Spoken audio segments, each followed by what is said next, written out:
باری باری مجھے رشتہ دے دیں، مجھے رشتہ دے دیں، مجھے رشتہ دے دیں، مجھے رشتہ دے دیں۔ احمد مختار نے کہا مجھے اختیار ہی نہیں۔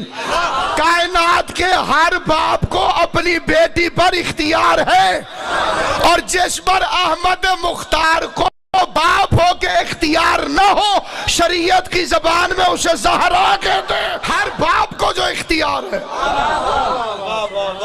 جہاں چاہے بیٹی کی شادی کر دے، اور باپ ہو کے مصطفیٰ احمد مختار ہو کر فرما رہے ہیں مجھے اختیار نہیں۔ زہرا کی شادی خدا کے ذمہ ہے۔ ویسے تو نبی رحمت للعالمین تھا، پتھر مارنے والوں کو دعائیں دی، کوڑا پھینکنے والی کی عیادت کی، کبھی کسی سے لڑائی جھگڑا کیا ہی نہیں، لیکن بطول کے معاملے میں رحم نہیں کرتا۔ جس نے زہرا کا رشتہ مانگا تھا، اس کے گھر سے محمد ایک ایک رشتہ لے کر آ گئے۔ بندہ کہہ دیتا ہے ہماری بیٹی کے لیے کوئی مناسب رشتہ دیکھنا، پھر جس کے ذمہ لگاتے ہیں وہ اپنی رینج کے مطابق، لڑکی والوں کے مطابق گھر تلاش کرتا ہے۔ بطول کا رشتہ محمد نے اللہ کے ذمہ لگایا ہوا تھا۔ اللہ نے پوری کائنات کو دیکھا، علی سے افضل کوئی دولہا نظر آیا ہی نہیں۔ اس سے شادی ہوگی زہرا کی جس کے گھر ستارہ اترے گا۔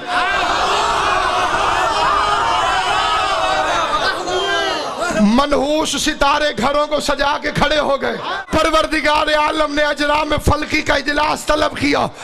نظام شمسی سے رحمان کریم اللہ کی آواز آئی، تم میں سے کون ہے جو بطول کا کمی بن کر جائے؟ نیر اعظم آگے بڑھا، سورج آگے بڑھا۔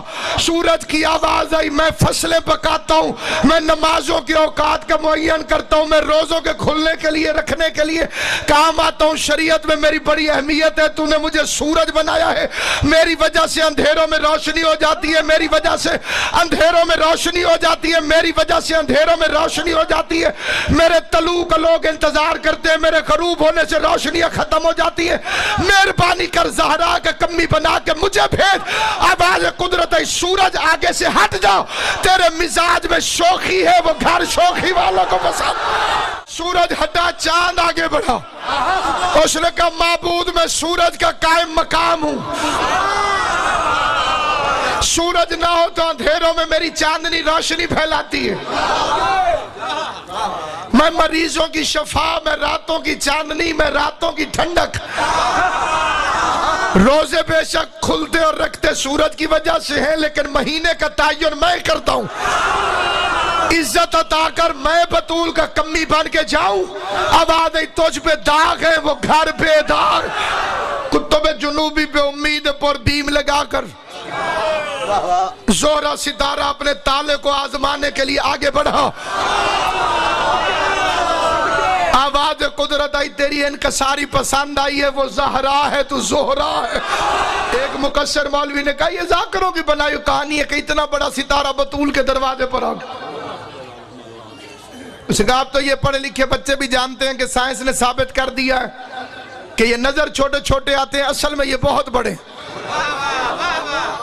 زمین کو لو بھی لکھا گنا وڈے تارے، زمین سے ہی بڑے ہیں تو نیچے کیسے اترے؟ پھر زمین میں مدینہ چھوٹا، مدینے میں سیدوں کا محلہ چھوٹا، پھر صحرا کا دروازہ۔ یہ ذاکروں کی کہانی، اتنا بڑا ستارہ چھوٹا سا کیسے آ گیا دروازے میں؟ میں نے اس مولوی سے پوچھا ایک روایت لکھی ہوئی ہے شیخ صدوق علیہ رحمہ نے، انہوں نے کہا بلے بلے بلے، شیخ صدوق علیہ رحمہ، میں کہ بے شک بہت بڑی عظیم ہستی تھی۔ انہوں نے لکھا ہے کہ جو بندہ ایک گالی دے گا، اس گالی کے بدلے اللہ اس کی قبر میں ایک بچھو بھیجے گا، اور اس بچھو کی دم مشرق جتنی ہوگی اور ڈنگ اس کا مغرب سے ٹکرائے گا۔ اور اس نے کہا جی ایدت کی شک ہے، بالکل سچ ہے۔ میں نے کہا بغیرت ملا، اتنا بڑا بچھو قبر میں آ جائے اعتراض نہیں، تارا بطول کے دروازے پہ آ جائے۔